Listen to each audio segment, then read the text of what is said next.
네. 서미숙님 거 얘기하다가 중간에 끊었습니다.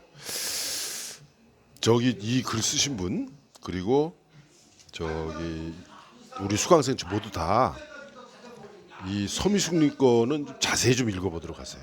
예? 자세히 좀 읽어보시면은 좀 제가 얘기하고 싶은 걸 여기 지금 다 얘기하고 있으니까. 첫 번째, 말하는 이가 누구인가. 이게. 첫 장에서부터 화자에 대한 혼동이 가는 시작이라 몰입도가 반감됐다. 왜 그러냐면은 우리가 2인칭은 좀 익숙하지가 않잖아요. 근데 갑자기 너라는 거 계속 얘기한단 말이야. 근데 너라고 얘기하면서 뭐냐 하면은 여기는 지적을 안 했는데 저 뒤에 가면 지적이 나오는데 뭐뭐 했지 이래죠. 뭐뭐 했지. 그다음에 뭐뭐 했어. 이렇게 끝나요. 근데 계속 시종일관 이르면은 괜찮은데 갑자기 뭐뭐 했다가 나와요. 이름은 이제 헷갈려요. 그럼 인칭이 헷갈려 버리는 거예요. 여기서 여기까지는 괜찮은데 여기 와가지고는 이거 뭐야 또 갑자기 뭐뭐 했다? 이거 뭐야? 계속 2인칭으로 해다가 너는 뭐뭐 했지, 뭐뭐 했어. 이렇게 이야기를 들려주듯이 얘기하다가 갑자기 뭐뭐 했다 이렇게 나와버리면은 이건 뭐야 이렇게 돼버려요. 그래서 처음에 순수하던 이미지가 갑자기 흐트러져 버리는 거야. 요즘 그 얘기는 안 했는데 그거 곁들여서 얘기한 겁니다. 그래서 문장마다 시간차 간격이 너무 나다 보니 자연스럽게 읽히질 않고 감정이입도 없이 건조하게 읽어나갈 수밖에 없었다. 왜? 이렇게 돼요. 호해줘, 엄마 호해줘. 이러면. 아장아장 걷는 시기에서 갑자기 엄마의 죽음을 떠올리며 힘든 청소년기를 보내는 별의 모습이 확 나와버리니까 이건 뭐야 이렇게 되는 거예요. 그 다음에 시대적인 언어 사용. 아까 그럴듯하면서 핍진성, 뭐 개연성 이런 얘기를 했죠. 그럴듯하면서 이 그럴듯함이 사건과 사건이 이어지는 것도 그럴듯해야 되지만 각 소설 속에 등장하는 각 인물들이 말하는 것도 그럴듯해야 돼요. 지난번에 얘기한 것 같은데 깡패가 말투가 선생님 같으면 안 되잖아요. 어떤 직업을 가지고 있으면 그 직업에 맞는 말투가 나와야 돼요. 그럼 여기에서 어린 소년과 소녀의 말투가 달라야 되고 성인이 된 별과 달의 말투도 또 달라야 돼요. 근데 시종일관 그 말투야. 지난번에 그 누구죠? 시모니데스의 고뇌인가 거기에서 보면은 처음부터 끝까지 대화를 다 연결해 보면은 똑같다 이런 얘기를 했잖아요. 그게 왜 그러냐 하면은 모든 대화가 한 사람이 한 것처럼 이렇게 느껴진단 말이에요. 시모니데스의 고뇌에서 그게 아주 큰 결점이었는데 여기도 그래요. 여기도 아까 앞에서 저 누가 그랬죠? 무슨 연극적이다 이런. 연극이 무슨 대사 같아. 여러분들 기억하세요. 연극의 대화는 시예요. 연극의 대화는. 그래서 연극의 대화는 일상적인 대화도 나오지만 어느 부분은 시예요. 꼭 기억하세요. 근데 소설은 그러면 안 돼요. 소설의 대화가 시처럼 이렇게 해서 어색하죠. 그래서 아까 리얼리티란 말 나왔고 그럴듯함 나오는데 그 리얼리티와 그럴듯함이 사건과 사건의 연결만 가리키는 게 아니라 소설 속에 등장한 인물의 그럴듯함도 있어야 되고 그 인물이 말하는 것도 그럴듯해야 돼요. 근데 그런 게 안 돼요. 그래서 시대적인 언어도 사용해야 된다는 얘기죠. 요즘 젊은이들이 나눌 법한 대화가 아니어서 몰입도가 떨어졌어요. 심파극 같다는 생각이 스쳤어요. 왜 그러냐? 심파극의 대화처럼 느껴지니까. 그 다음에 그들이 갖는 두려움 무엇인가? 아주 저 소년 소녀가 만나는데 소년 소녀가 만난 그 장면에서부터 계속 죽음에 대한 두려움 얘기가 나와요. 이건 뭐야? 이렇게 성숙한 애들이야? 하긴 뭐 중학생 정도 돼서 그런 얘기 할 수도 있겠죠. 근데 소설 속의 내용에 녹아들어 있어야지 독자들은 읽으면서 낯설어해요 이런 걸. 그 다음에 과하요. 너무 과해가지고 연관성 없는 이해가 되지 않는 말들이 많아요. 그래서 각질의 감정에 용해돼요. 각질의 감정에 용해된 게 뭐예요? 근데 이 지적은 연관성이 없는 이해가 되지 않는 말들 이거는 소설 전반적으로 쓰인 어휘들이 우리들 맞춤법에 안 맞는 말들이 많아요. 맞춤법 공부 좀 하셨으면 좋겠어. 이 글 쓰신 분은. 저 뒤에 나오면 뭐 나오잖아. 절대. 앞에 윤명욱님 지적하시죠? 절 띄고 대. 이게 왜 이 말을 썼는지 모르겠어요. 이게 왜 이거 띄고 때로 이거 읽어보면 이게 절대로예요. 절대로. 요 리을 때문에 디귿이 쌍디귿처럼 읽히는 거죠. 절대로 이렇게. 요거를 우리는 경음화 현상이라고 그래요. 경음화 현상, 경음화. 이건 이제 경음화, 격음화 이런 현상이 우리말에는 이런 게 있단 말이에요. 이런 게 있는데 쓸 적에 절 띄고 때로 이러면 안 되죠. 그럼 이분은 이것뿐만 아니라 뒤에 보면 아이를 놓다 이래요. 아이를 놓다. 아이를 놓는 게 아니죠. 아이를 낳는 거죠. 아이는 낳다 이래야죠. 낳다. 그러니까 나하고 노하고 구분을 안 하신 거야. 지역에서 지방 사투리 쓰다 보면은 이 표준어로 이렇게 될 적에 좀 헷갈리는 것들이 있어요. 그런데 여기 이 외로운 별을 읽어보면 그게 너무 많아요. 감도 여러 개입니다. 여러 개. 지금 막 또 뭐 얘기하려고 하니까 갑자기 생각 안 나죠. 그 다음에 다섯 번째로 억지구성. 억지구성. 아까 개연성 얘기했죠. 그 다음에 여섯 번째 오타와 틀린 띄어쓰기. 한 문장에 두 번씩 사용된 형용사. 몰입을 방해한다 이런 거죠. 그러면서 여기 또 절대 이랬어요. 잘 사는 부잣집에서 태어나 하얀 양옥집, 가난한 집에서 태어나 허름한 초가집. 그냥 양옥집, 하얀 양옥집, 허름한 초가집이면 부자하고 가난한 게 나타나요. 근데 그 앞에다 그 말 뭐하러 써요? 이제 지금 그거 지적하신 겁니다.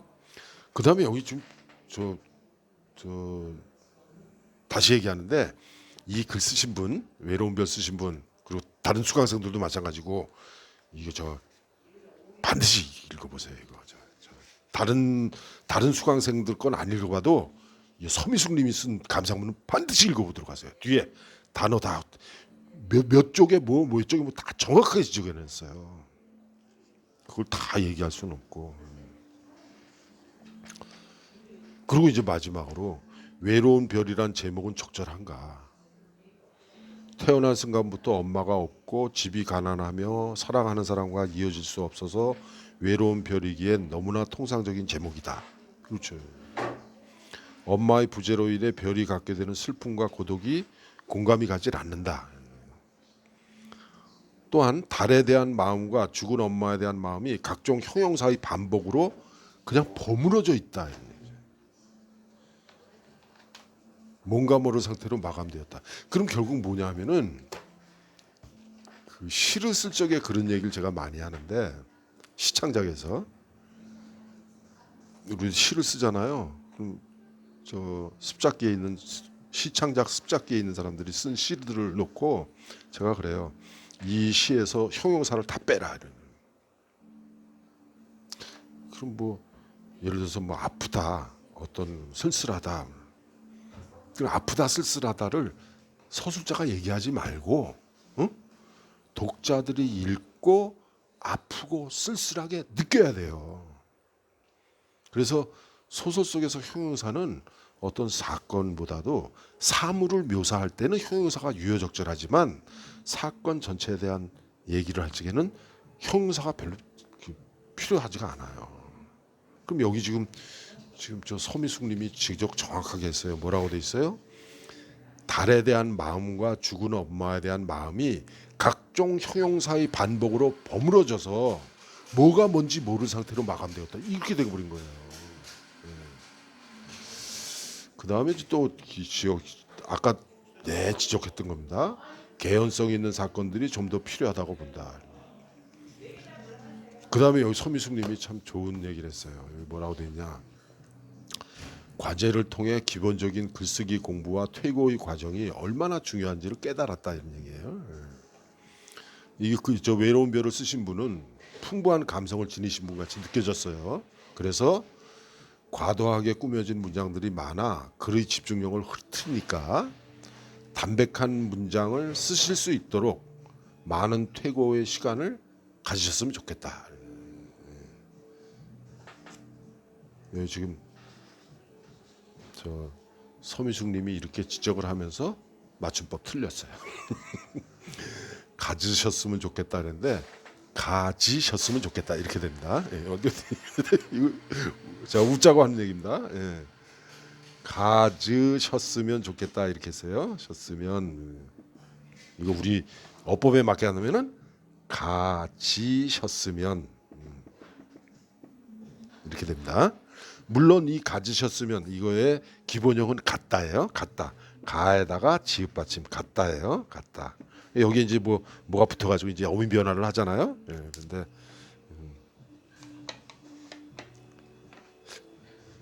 이 글을 쓰신 분의 소설 속의 문장과 맞춤법 틀린 거를 쫙 지적을 하면서 그렇게 지적한 사람도 맞춤법 틀린 게 있어요. 저도 틀려요. 저도 어떨 때는 소리 나는 대로 막 써가지고 학생들이 지적을 해요. 교수님 그거 틀렸는데요. 너 보면 아니야. 예. 그런 실수도 많이 합니다. 여러분들이 이제 소설을 써가지고 그 소설을 만약에 뭐 문예지에 이제 나오거나 아니면 출판사에 의뢰해서 이제 책으로 나오잖아요. 그럴 적에 조금 큰 출판사의 경우에는 윤문하는 데가 따로 있어요. 즉 오자 탈자 잡아서 고치는 데가 따로 있어요. 편집부에서. 편집부에서 출판사가 큰 데 가면은 그것만 전문적으로 보는 그 직원이 있어요. 신문사에는 반드시 있죠. 신문사에 그런 거를 담당하는 데를 뭐라 그러냐면 교열부라고 그래요. 교열부라고 그러는데 소설 현대 소설 많이 읽으신 분들은 김소진이라는 작가 혹시 기억하실지 모르겠어. 김소진이라고 있었어요. 네. 김소진이라고 있어요. 김소진.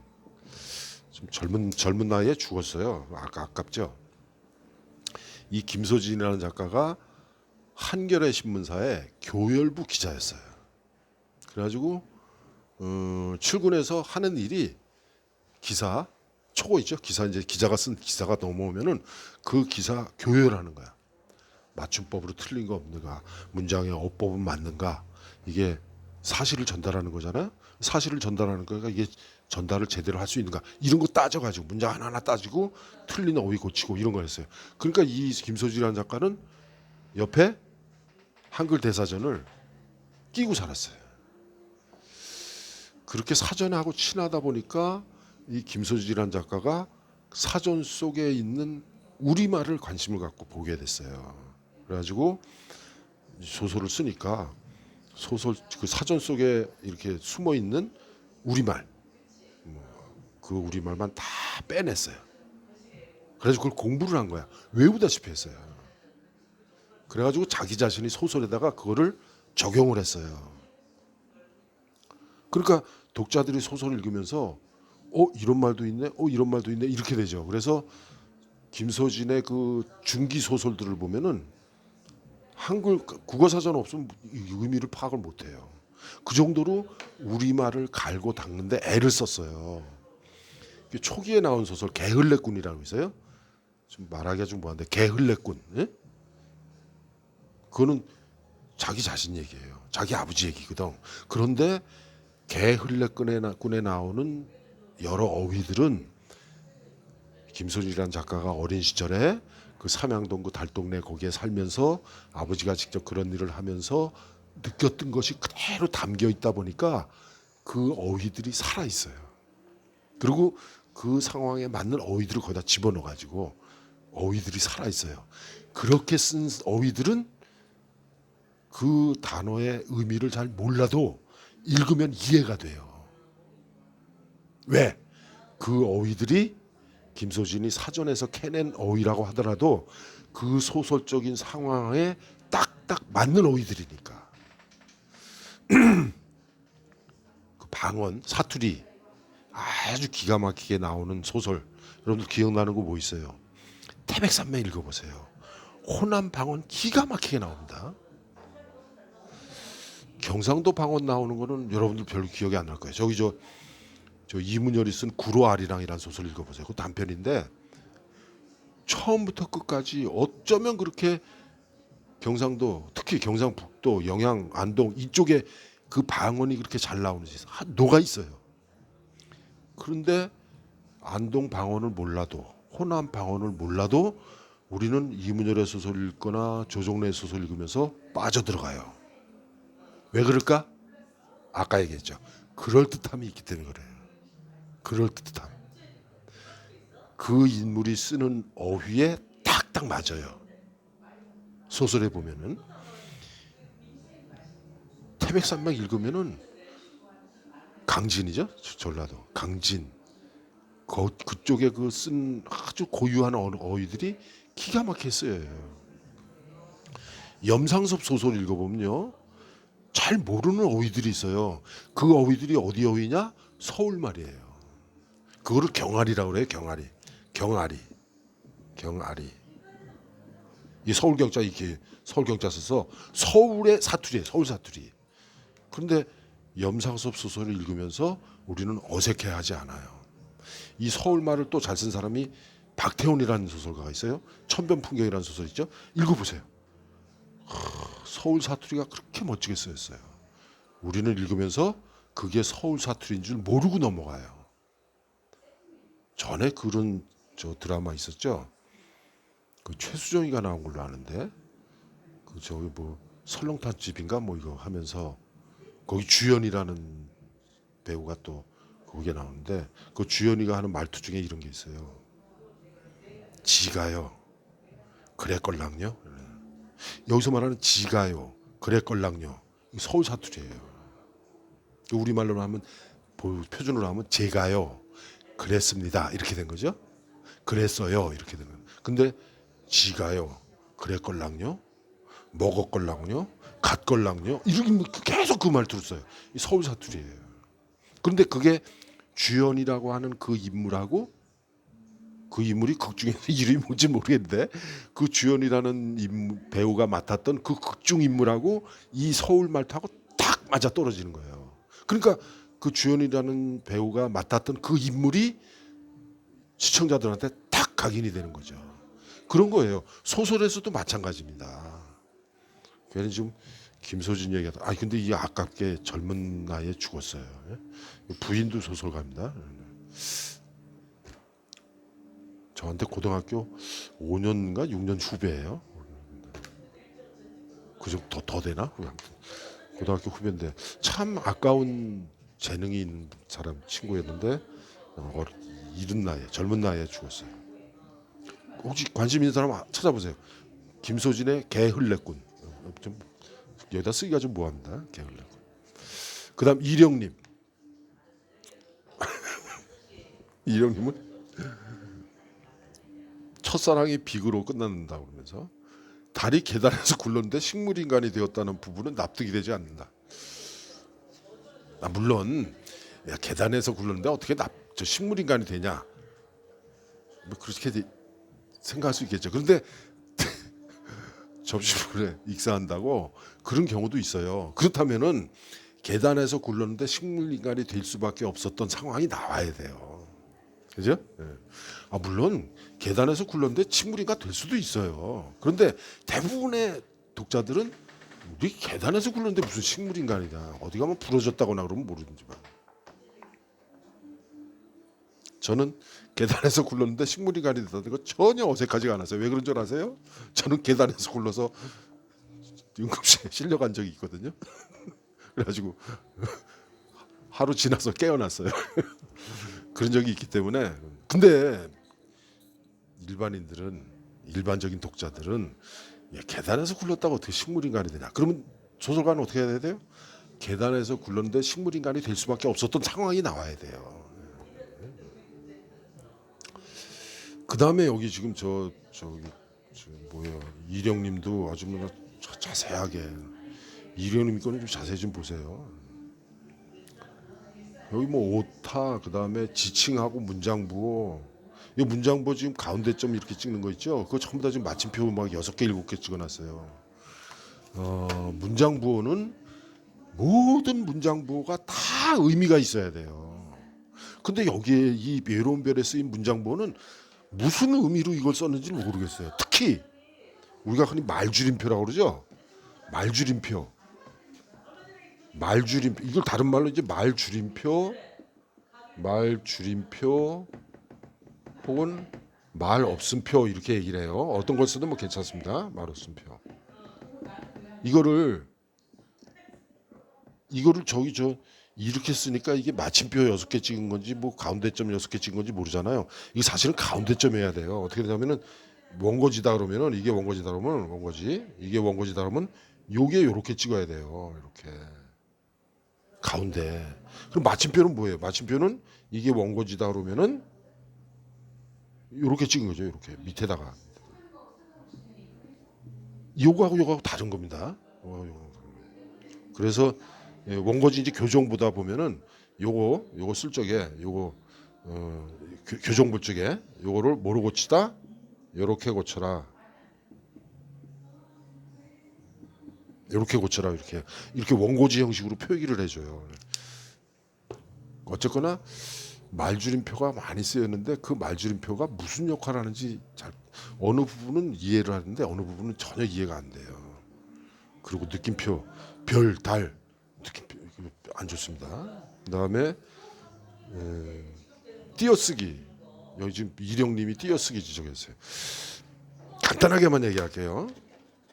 우리말의 띄어쓰기 원칙 딱 2가지만 알아두세요. 우리말의 띄어쓰기 원칙. 첫 번째, 우리말의 띄어쓰기 원칙. 단어별로 띄어쓴다.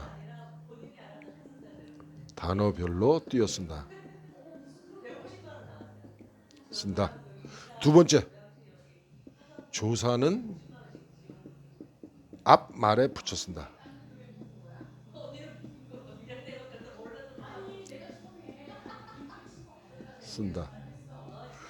기억하세요. 여기서 말하는 이 단어 있죠? 이 단어는 이렇게 조사처럼 품사를 얘기하는 거예요. 품사. 우리말에 품사 뭐 붙고 있어요? 체언 있죠? 용언 있죠? 수식언 있죠? 그 다음에 또 있어요. 관계언 있어요. 그 다음에 독립언 있어요. 이렇게 5가지예요. 체언에 속하는 게 명사, 대명사, 수사. 용언에 속하는 게 뭐 있어요? 예? 형용사, 동사. 수식언에 속하는 게 뭐 있어요? 관형사. 그 다음에 또 뭐 있어요? 관형사. 또 뭐 있어요? 부사죠. 부사. 그 다음에 관계언에 속하는 거 조사예요. 조사. 독립언에 속하는 거 감탄사. 우리 품사 몇 개예요? 전부 다? 3개. 둘. 9개. 우리말은 구품사예요. 구품사. 우리말 구품사인데 그럼 결국 단어별로 띄어쓰는다는 건 뭐냐면 이 9개를 다 띄어쓰라는 거예요.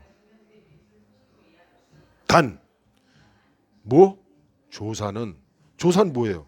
여기 수식어에 나오잖아요. 아니 저 관계어에 나오잖아요. 조사. 요 조사는 앞에 말에 붙여 써다.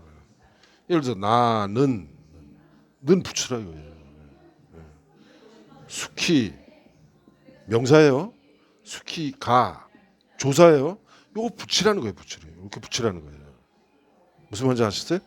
그래서 단어별로 띄어 쓰는데 조사는 앞에 말에 붙여 쓴다. 그러면은 띄어쓰기 이제 헷갈릴 적에 여러분들이 꼭 기억해야 될 게 이 품사를 따져보면 돼요. 품사를 따져보면은 예를 들어서 이런 게 있다고 칩시다.